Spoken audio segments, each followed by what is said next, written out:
Hello, everybody, and welcome to another episode of It's the Pictures podcast. It is episode number 215. Today, we'll be talking about the 49th Oscar ceremony, which kind of celebrated the films of the year 1970s. We had some heavy hitters in there, and we can't wait to talk about them and, maybe some of the best ways to watch them now. Mm-hmm. But before we get there, hi, Evan. How you doing? This is I'm good. How are you, Max? my co-host Evan Crean, as always. We're in March now. The shortest month is over.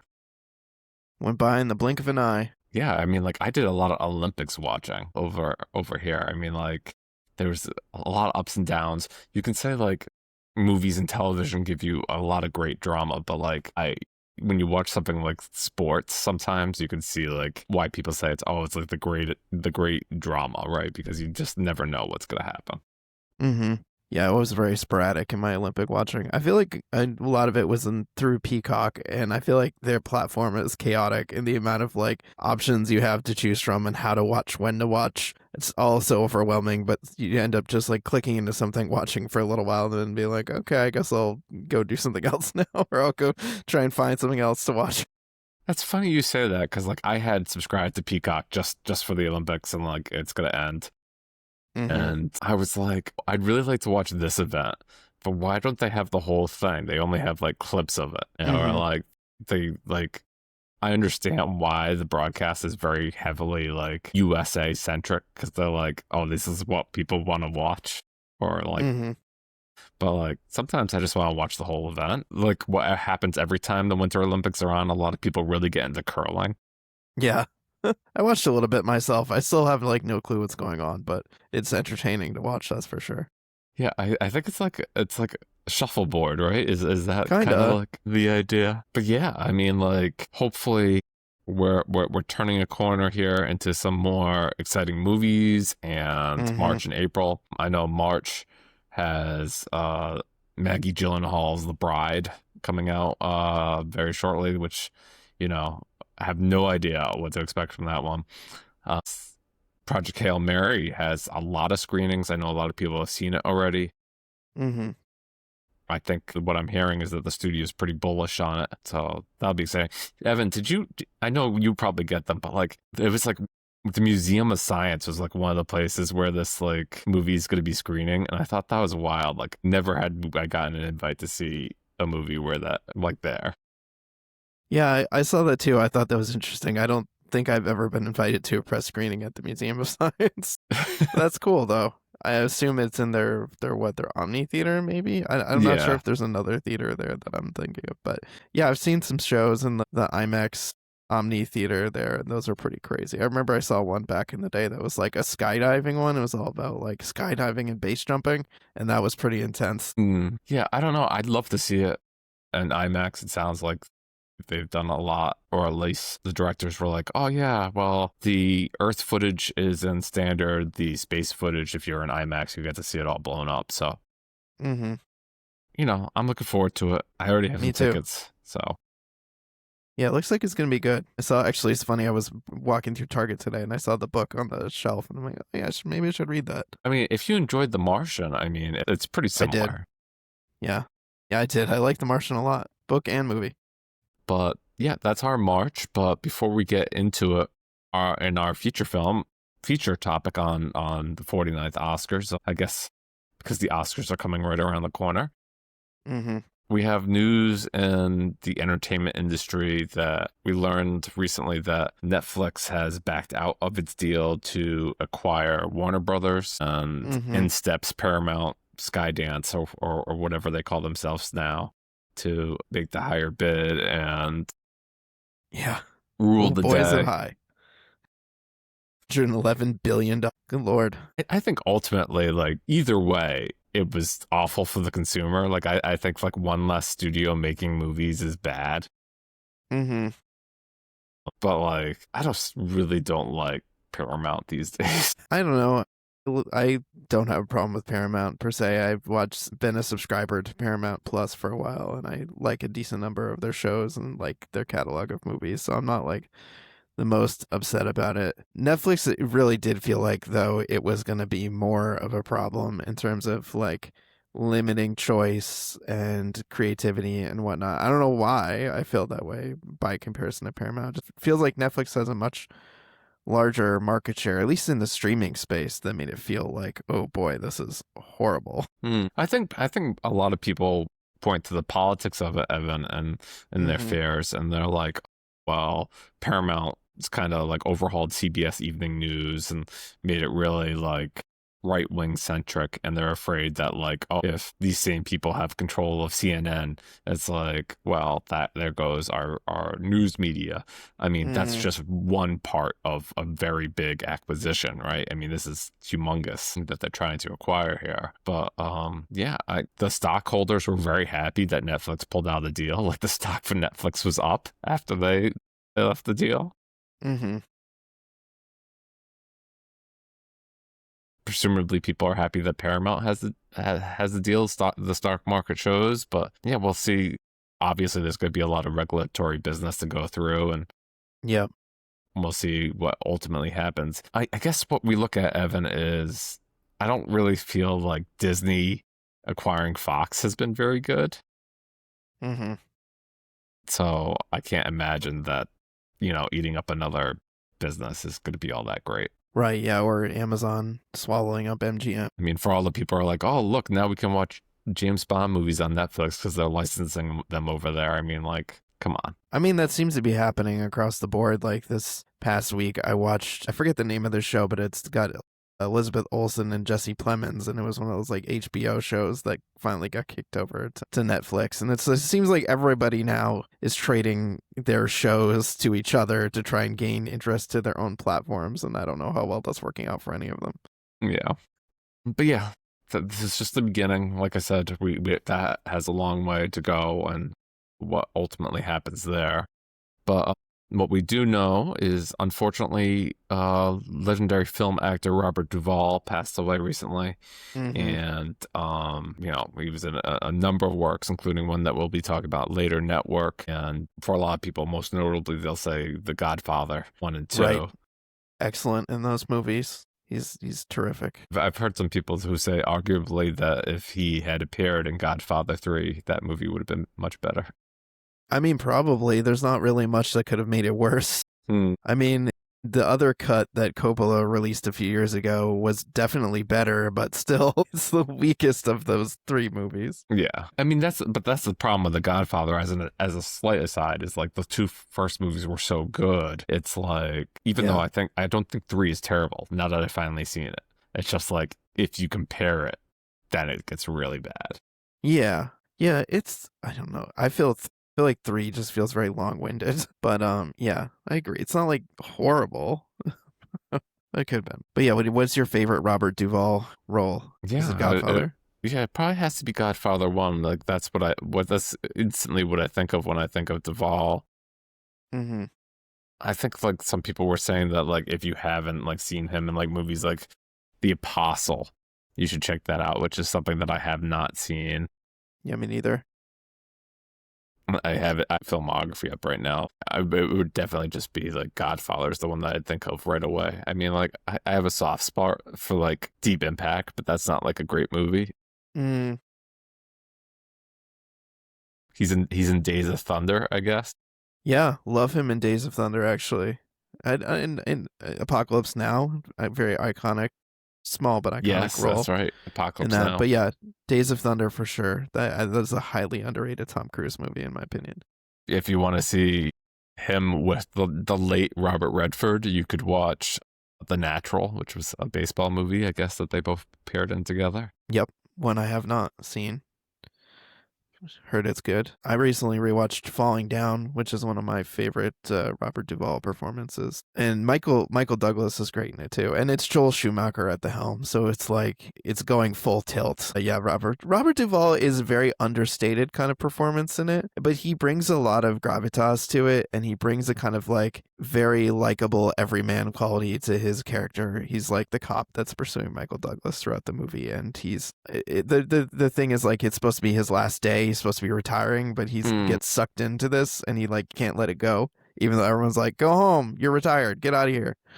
I guess looking at this, he is also in what now I now call the most cursed movie ever, which What's is that? Thank You for Smoking. Thank You for Smoking. Man, I forgot about that movie.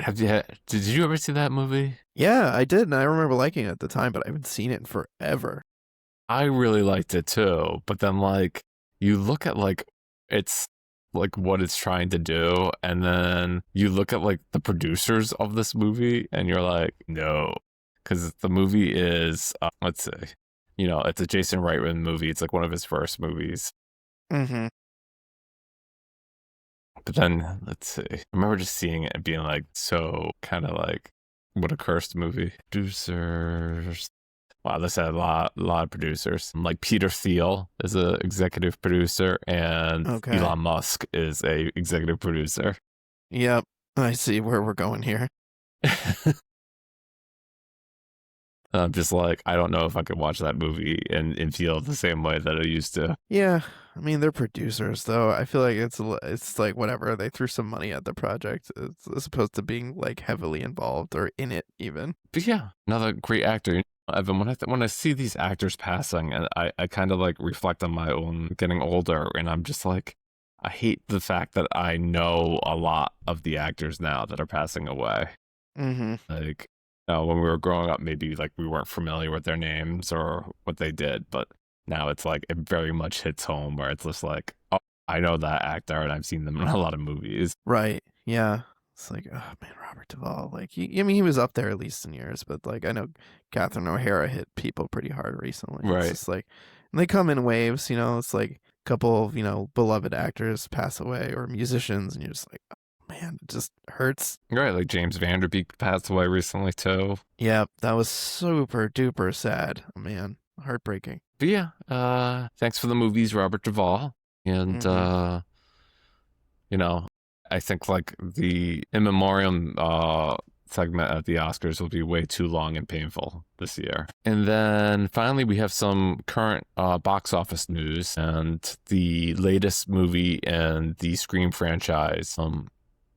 Not kind of open to its biggest opening weekend ever, so we can definitely that's a franchise that's not dying, but also its worst reviews probably in the series history. I wonder, I don't have a dog in this fight, but like I wonder like how much of it was critics like remembering the controversy that went into this movie and like Mm-hmm. what happened and like just kind of like that coloring their review. Yeah, could be. I mean, who knows? I plan to see the movie this week, so maybe I can report back next time Yeah, I talk to you, Max. But I'm definitely interested to see it. I'm happy that it's doing well, considering they brought back Neve Campbell, and they were originally going to exclude her because they weren't willing to like pay her enough to be part of the movie. So definitely interested to see how it turns out. But it's kind of funny the contrast sometimes is like critics pan something, audiences love it, and it's doing well at the box office. It's kind of like anytime you see the tomato meter score versus the audience score, and that can be like super telling, like, oh, the critics hate it, but audiences loved it. Or like what's really telling is when it has a low audience score and a low tomato meter score. You're like, aha, this has got to be really bad if the audience didn't like it and critics didn't like it. Yeah, I guess.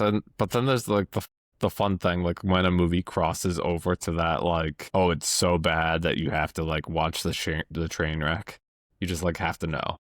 Yeah, oh, yeah, totally. I did that. I did that actually a couple days ago. I watched this Al Pacino movie called 88 Minutes because I was listening to this old episode of How Did This Get Made where they talked about it. And boy, is it bad! It's one of the worst movies I've ever seen. It's so horrible, but it was so fun to watch. What a train wreck it was. Like that. I think that that's how the movie label Vinegar Syndrome makes all of its money is these movies that are like so awful, but like you just like laugh at them because they're so bad. There's definitely a place for that kind of movie for sure. And I hate when people are like overly snobby about that. But I also hate when people go too far the other direction where they're like celebrating movies. I'm like, guys, come on. This is not good. This is truly terrible. Like, why are we wasting minutes of our lives watching this? But The yeah, balance. I don't think I have a dog in the Scream fight, Evan.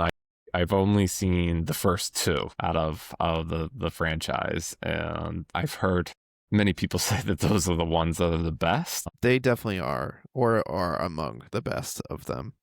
Scream 3 is not very good. Scream 4 is actually pretty good, and I started to like them I feel like they're on an upswing again after Scream 5. I like Scream 5 and 6. They were kind of fun. 5, I think, more than 6, but still very fun. So, yeah, that's Scream 7. We'll see what happens in Scream 8. Mm-hmm. I'm sure. But let's go back in time, some 50 odd some years to the 49th Oscars ceremony. This was I don't know if they could possibly fathom like classic some of these movies would be, right? Because like it wasn't until I think the 2000s that they really expanded the Best Picture category, and it was always just 5 films nominated. And I like to play a game sometime just in myself to imagine like what 5 films every year would be, and like what ones do they just throw in for the inclusion of throwing them in. Right. But at least 4 of these 5 films, and the films we'll be talking about in depth are Rocky, All the President's Men, Taxi Driver, and Network, with the 5th film, Bound for Glory, being the one that Evan and I haven't seen. Yep. I think these movies, are easy to point at and say, oh yeah, these are like, it's not just like one movie was far and away the best. It was like, you could pick one of the 4 and be happy.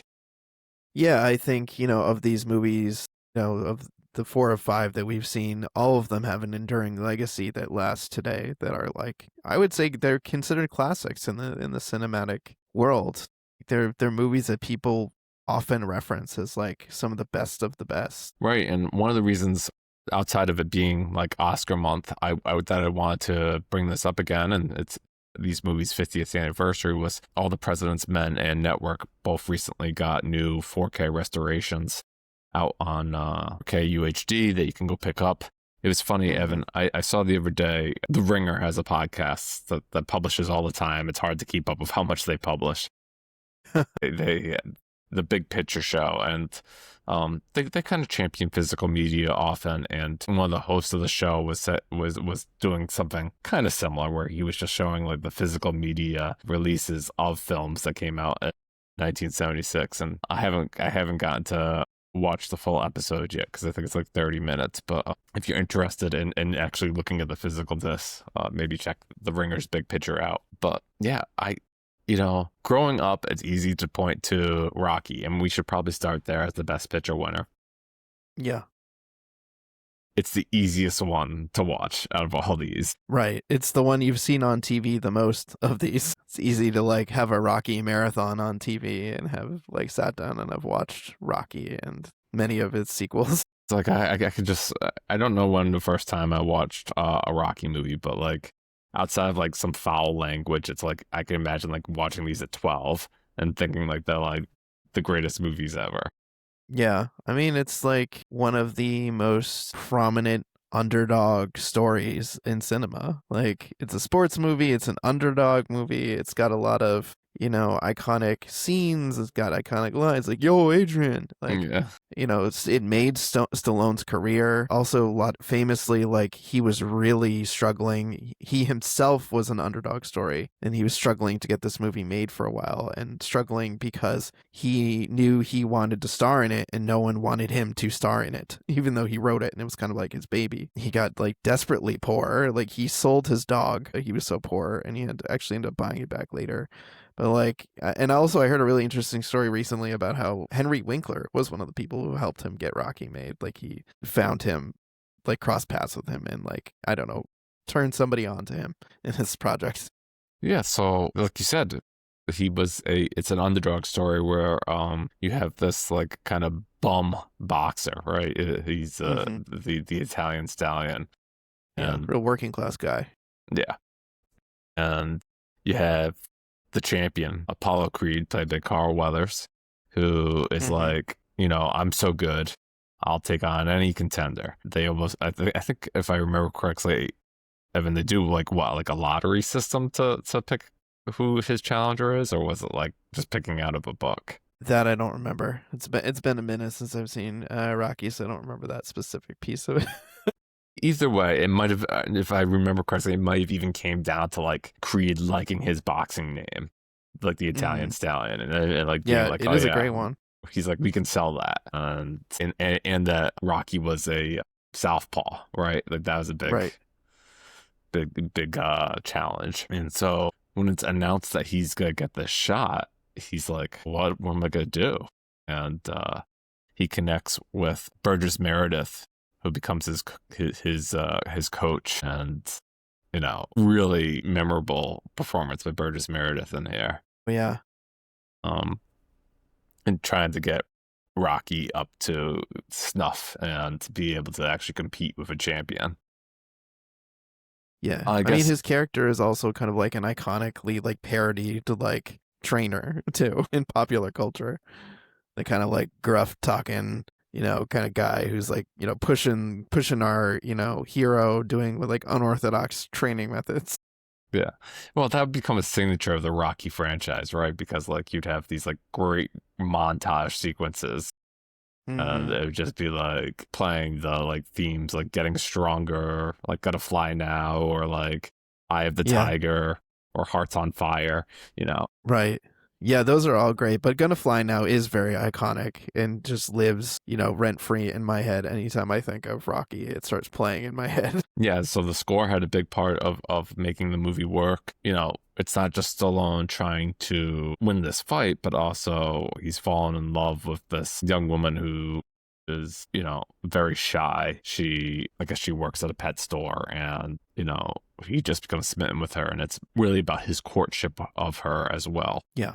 Yeah, and their relationship is like a central part of the films to follow after, too. Yeah, so I mean, like we'll talk about these other movies shortly, Evan, but it was easy to see why like people would rally behind Rocky. It's a very, feel good Mm-hmm. type of movie. Yeah, it is. It is. It's a character you can root for. I mean, like he's a rough and tumble, like blue collar kind of working man kind of guy, and he's going up against the odds, and like you know, great score, montage, you get fun like training, good characters. Like Stallone's great, Talia Shire and Burt Young also great. Carl Weathers great, and Burgess Meredith, some good performances in it, and I mean And the and come fact on, that can I it's just say how genius it was that Stallone wrote the ending as like it's going to be a tie.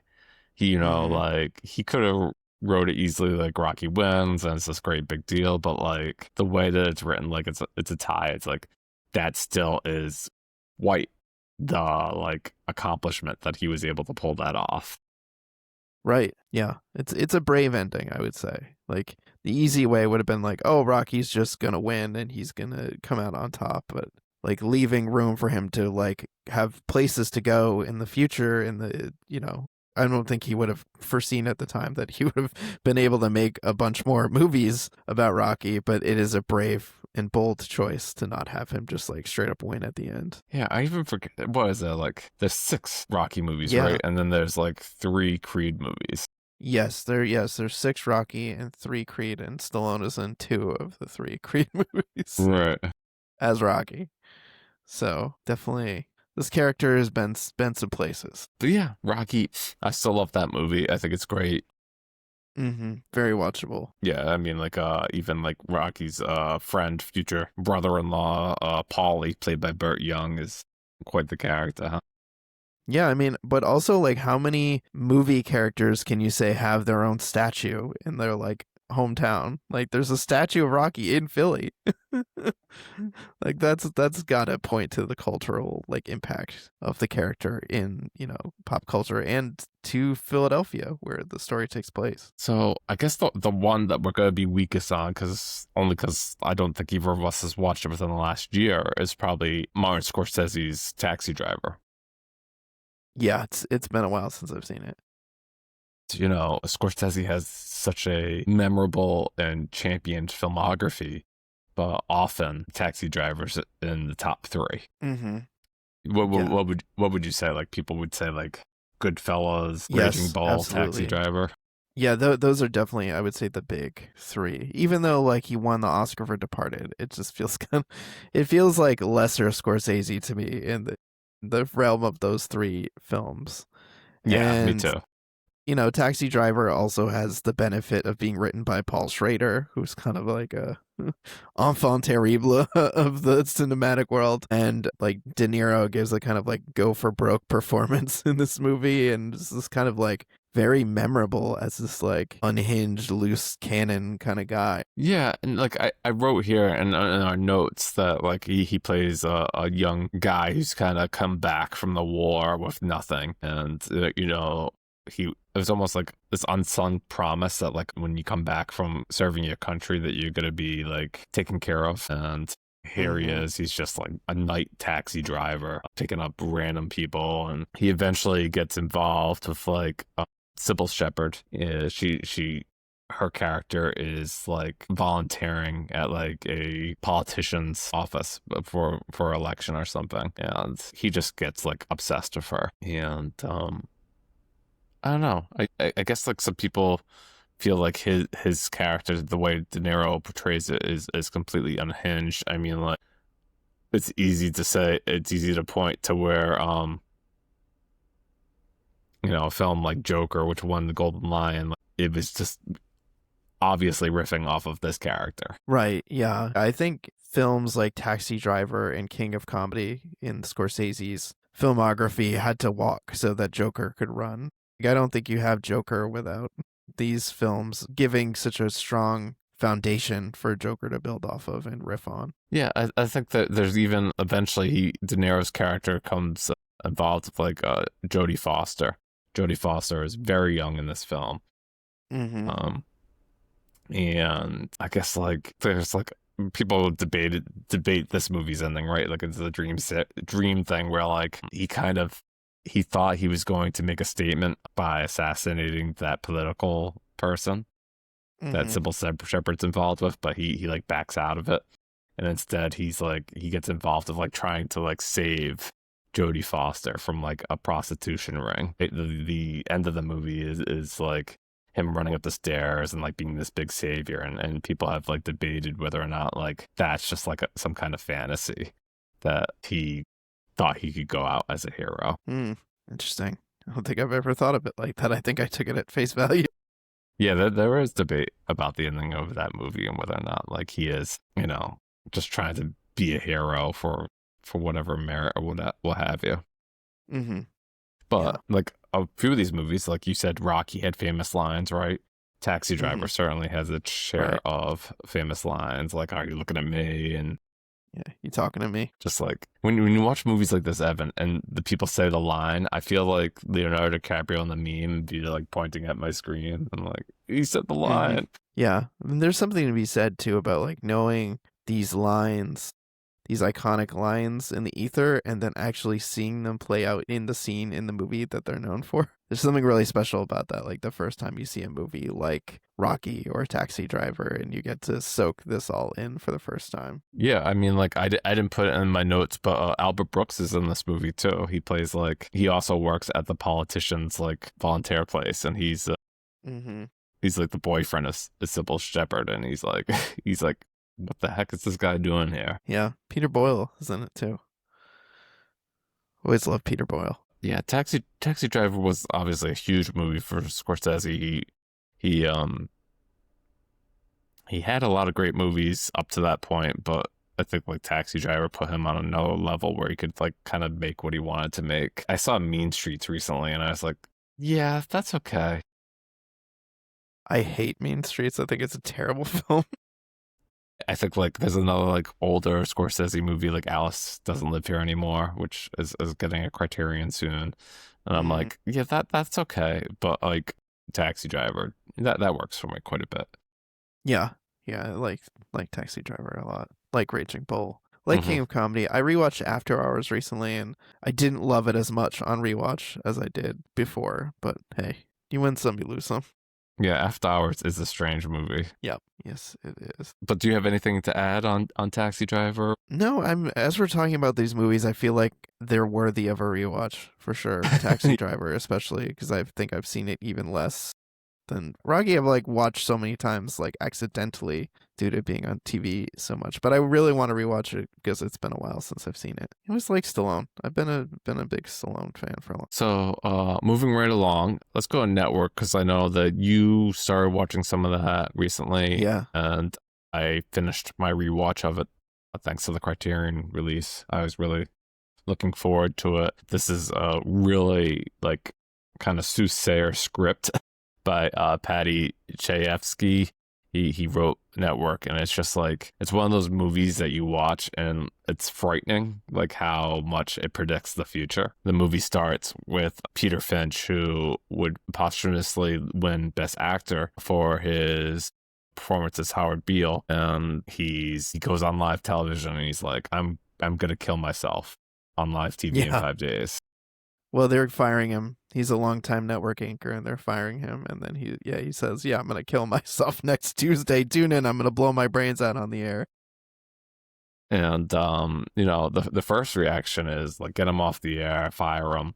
But then he has struck a chord with the viewers, and they're just turning in masses to see like what's gonna ultimately happen here. Yeah, well, and then the thing is, like, what Robert Duvall is one of the high ups at the network, and he's like, "Oh, we're gonna cut the news, we're gonna cut funding to the news department because it's unprofitable." And so when Howard Beale was like, "Let me go back on for a few minutes and like just say my piece or whatever," Max Schumacher, who is his buddy, is like, "Yeah, sure, go on there, say whatever the hell you want. I'm mad at the network that they're gonna cut my department." And that's when he really hooks people, because he like goes on, is like, "I'm tired of the bullshit," and he goes off in this like crazy rant that like scores like high ratings. And like, well, maybe we'll just let him do that. That worked really well. Just let him like rant and rave for a while, since that seems to be resonating with people. Yeah, I'm mad as hell, and I'm not gonna take it anymore. Yeah. And then Faye Dunaway, from Bonnie and Clyde fame, is lead actress in this movie, and she's like this up and coming TV executive that just like she's worried about numbers. That's all she cares about. And she's like, Right. this guy's pulling in huge numbers. We have to keep him on air as much as we can. Yeah, she angles her way over from working on other network shows to working on the news, because she wants to like capture this lightning in a bottle. And she's got other like harebrained schemes for like ratings. Like there's some crazy like revolutionary group that's like committing terrorist acts, and she's like, "Let's get the footage of them committing their terrorist acts, and then we'll like turn it into like a weekly program where we like get the footage and then like dramatize it or talk about it or whatever." That'll be a good idea. There are some things in this movie that feel like very of the moment, but it's just like, I think why I don't put past people to do that I think that's like the one moment where like I think I get taken out of the satire. I'm like, come on, you're gonna like hire like terrorists and like film them and like get them. I think there's a part later in the movie where they're like talking about like their contracts and like I'm just like, I don't know how much. I mean, like I understand like the original intention of this script was to be almost like a farce. So I guess in that sense it works, but I agree. It feels a little far fetched even by this movie's standards.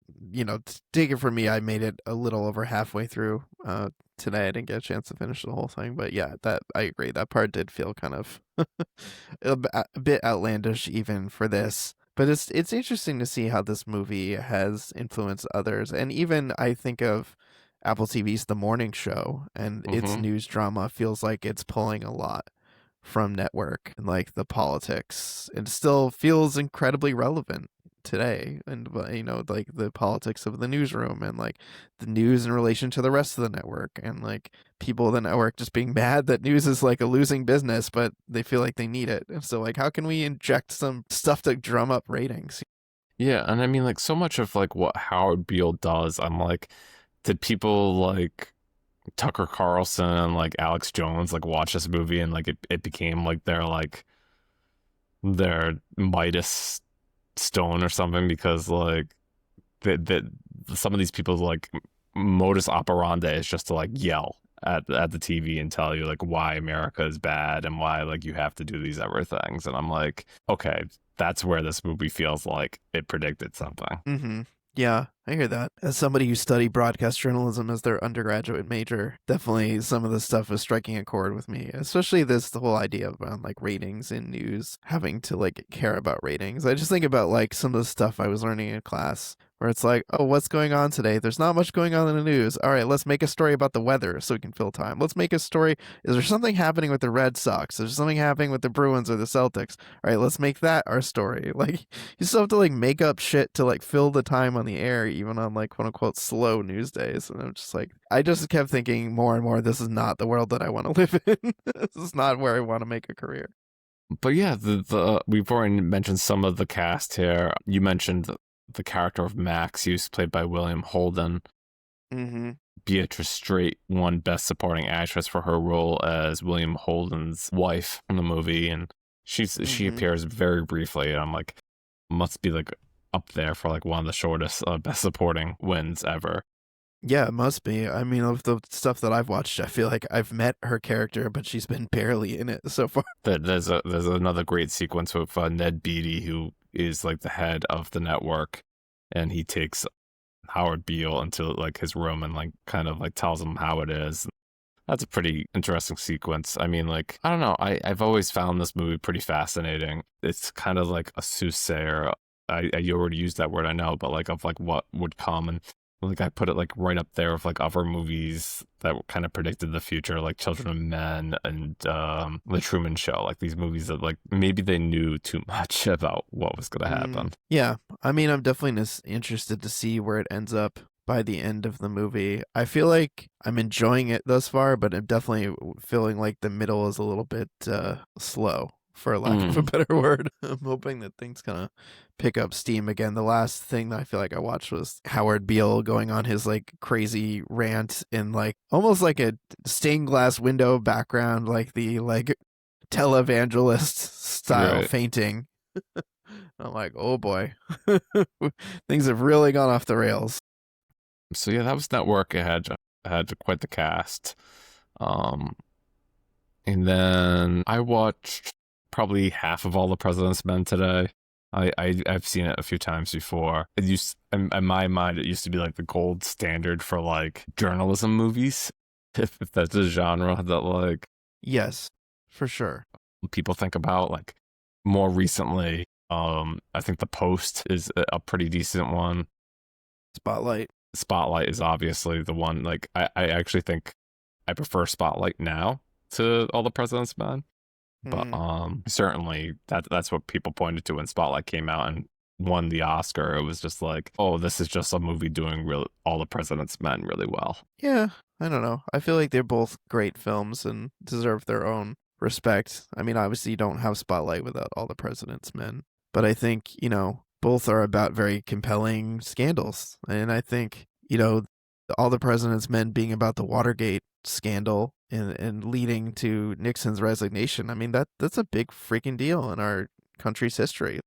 The first time a president resigned because of like wrongdoing, and like the fact that these guys are like digging into such important like news stories and airing all of this corruption and bringing it to light is like incredible. Yeah, I made the joke online today that it's a fantasy movie where our elected leaders face punishment for their crimes. I know. Seriously, wouldn't it be nice? Wouldn't it be nice if somebody who was in the Oval Office actually cared enough about being horrible that he resigned? But yeah, this movie, like we said, is about the Watergate story where Nixon, I guess, came out that him and the Republican Party hired people to like spy on the Democratic Party at the Watergate hotel. Yeah.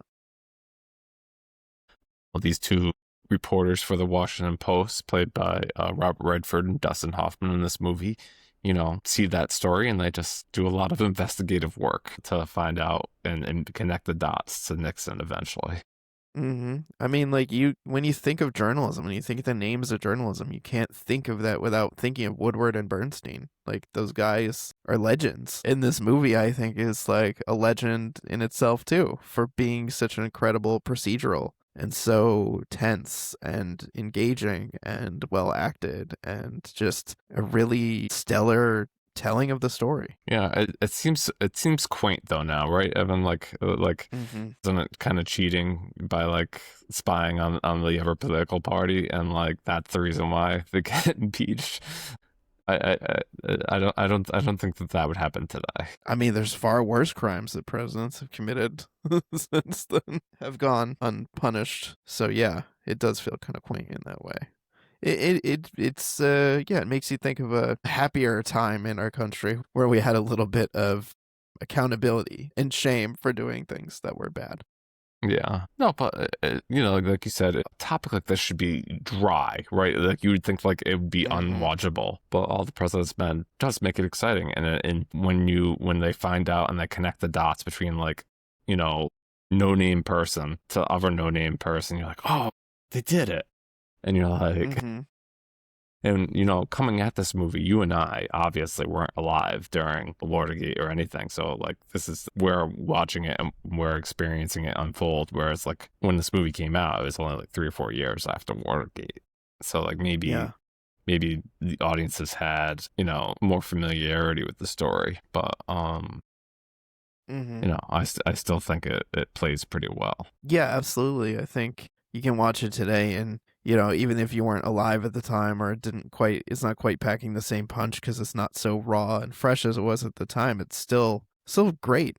There's so many amazing people in it too. I'm like looking through the cast, reminded like Jack Warden, love him, Martin Balsam, great. Jason Robards, Hal Holbrook, like Ned Beatty.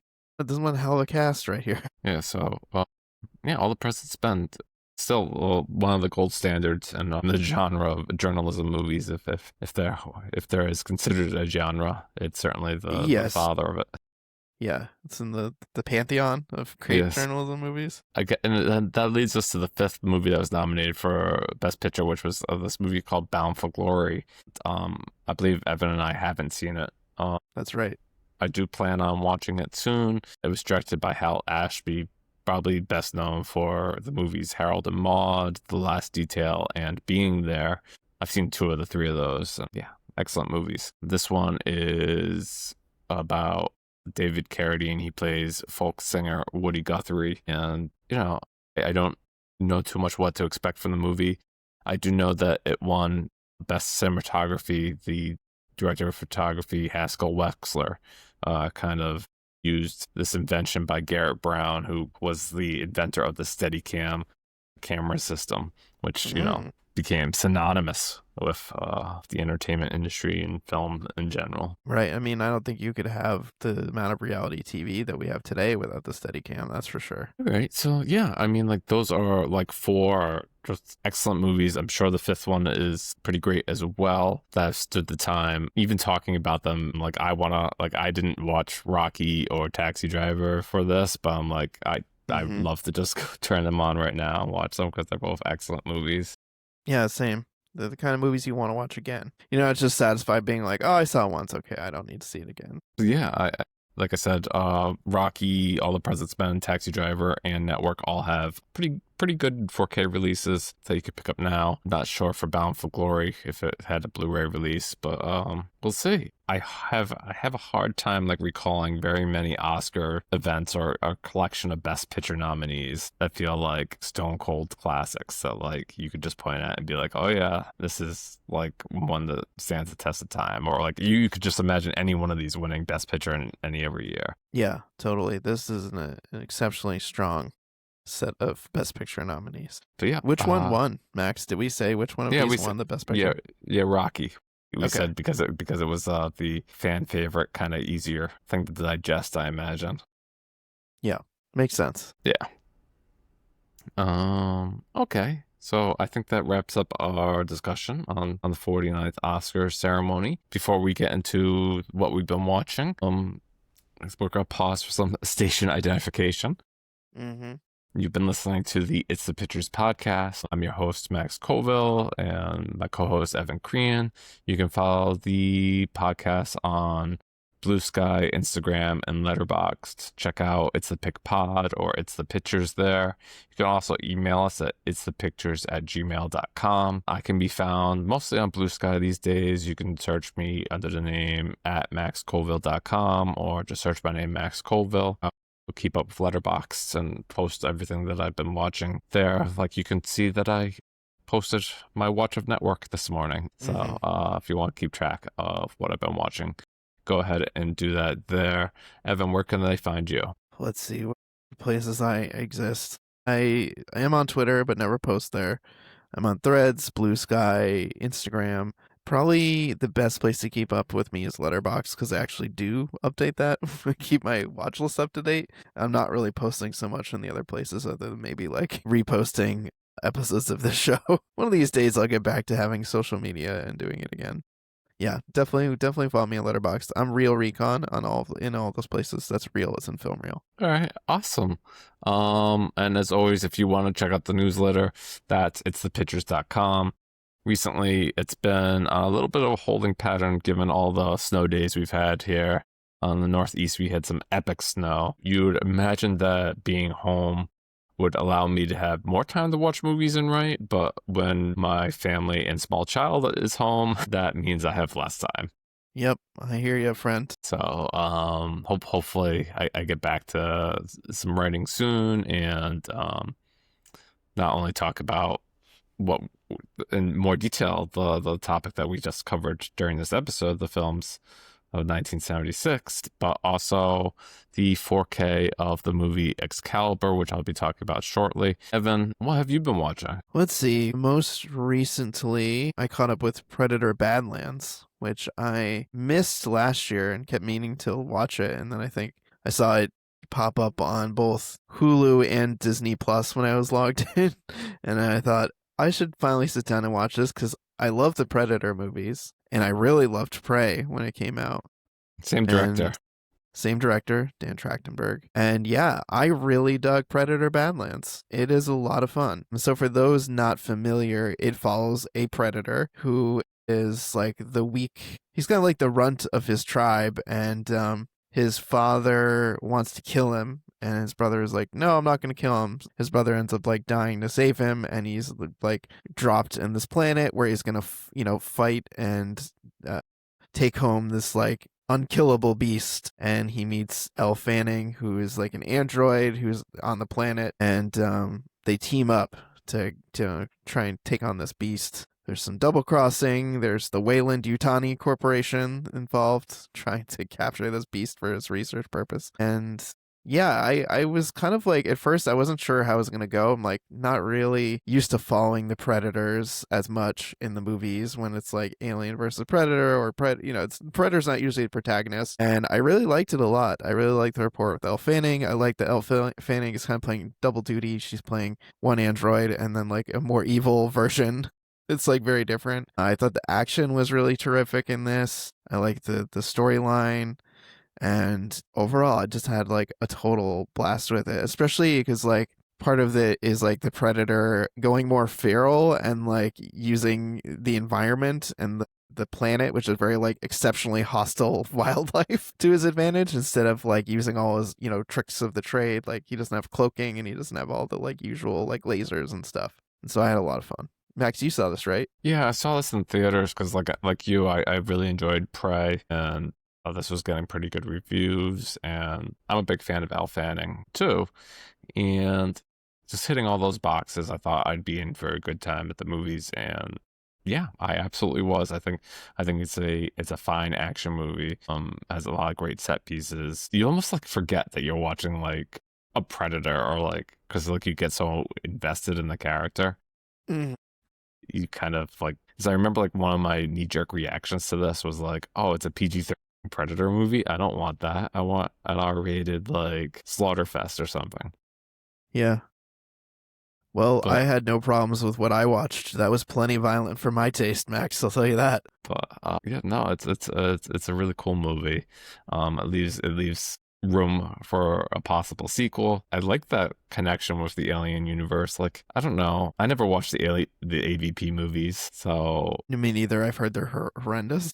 But like, I don't mind that it's kind of connected to that like universe. Like, you could say like Wayland Yutani is just like, the Walmart of the future, right? Like some really gross company. Yeah, it's Evil Corpse. Yeah. It's like our Netflix's, Apple's, whatever you pick your Evil Corp. Right? Yeah. So no, I think it's a pretty great movie too. For me, Evan, I haven't been watching too much either. Like I said beforehand, the Olympics and the snow, and PC games in general. There's this new PC game that I've been playing Evan, where like you breed cats and send them off into battle, and they viciously die. Well, that sounds. Yeah, it's from like the creator of like Super Meat Boy and The Binding of Isaac, to give you an idea. It's fun. I've killed a lot of hours in that. But first, I watched with my wife this old '90s movie called The Cutting Edge. It's the ice skating movie? Yeah, it's a figure skating movie where like an ice hockey guy can't do ice hockey anymore because he gets concussed or something, and like he can't have all vision, but that's okay. That's still enough for figure skating. And so he gets partnered up with another figure skater, a woman who, you know, seems to be at the top of her game, but she needs a new partner. And, you know, it's this like enemies to lovers story where they hate each other. And I don't know, because it was cute. I mean, we watched it because of the figure skating in the Olympics. I think what bothered me the most is like at the end, like they're like in this big competition, and you like assume that they win, but like that's not what the movie cares about. It cares that they are good together and be in a relationship. And I'm like, did they win gold? And like they don't care. The movie doesn't care. They won gold in each other's hearts, Max. That's the important thing. So that was funny, but I gotta check that one out. I feel like that's one that Sean has wanted me to see for a while. Yeah. But I watched Excalibur because the 4K came out from Arrow, and I love myself a good sword and sorcery movie, so I was definitely down for this. And you know, I didn't know a lot of the principal actors, like who played King Arthur or who played Merlin. I mean, the guy who plays Merlin is excellent in this, but it's kind of like the other actors that come up in this, and you're like, that's Liam Neeson, and he's playing this really small role in this movie. Like that's Helen Mirren, and like I see Gabriel Byrne's in this too. Right, it's like these future Patrick like Stewart. Yeah, it's like these actors who like would go on to do like much bigger things than Excalibur. But the movie itself, like I read like the director originally wanted to make The Lord of the Rings, but they couldn't like get the rights for it, so that he like pivoted to Excalibur, and that kind of makes sense in a lot of like what came to fruition in this movie. It's also like a speed run through the King Arthur story, because it really just like touches everything as fast as it can. Oh, here's Arthur's father, and here's how Arthur was born, and Arthur coming to power. You know, it just goes through like all the major story beats, and it feels like it should be like a movie that's like 3 times as long. But maybe that's to its credit, right? Because it's still a pretty long movie, but it gets the full Arthurian legend from beginning to end in there. Is it good? Did you like it? Pretty good. It's like, it's not my favorite sword and sorcery movie. Like a few years ago, I watched like the original Conan the Barbarian, and I was like, oh, this is awesome. Like that is a really good movie. But this is cool. I mean, it uses like Wagner music and like other classical music in its score, that like when you hear the music played, you're like, I've heard that song in a zillion other movies and trailers, but this is where it started. I see. Yeah, and seeing those other like famous actors like in like these really small bit parts is pretty fascinating. Yeah, it sounds like a fun watch. Yeah, it's pretty enjoyable. I'm glad that Arrow put it out, and I'm looking forward to like, it's pretty like exhaustive package, so I'm like looking forward to like seeing some more of the special features. Like one of them, they got like Helen Mirren and Patrick Stewart and like Liam Neeson to actually sit and talk about this movie, and I'm just like, that's so funny that they would say, oh yeah, I remember this like old like movie that I was in. Yeah, that sounds like a fun combination of people to get together for sure. So yeah, that's Excalibur, available from Arrow. But yeah, that will get us to the end of this episode, Evan. I think the next time we plan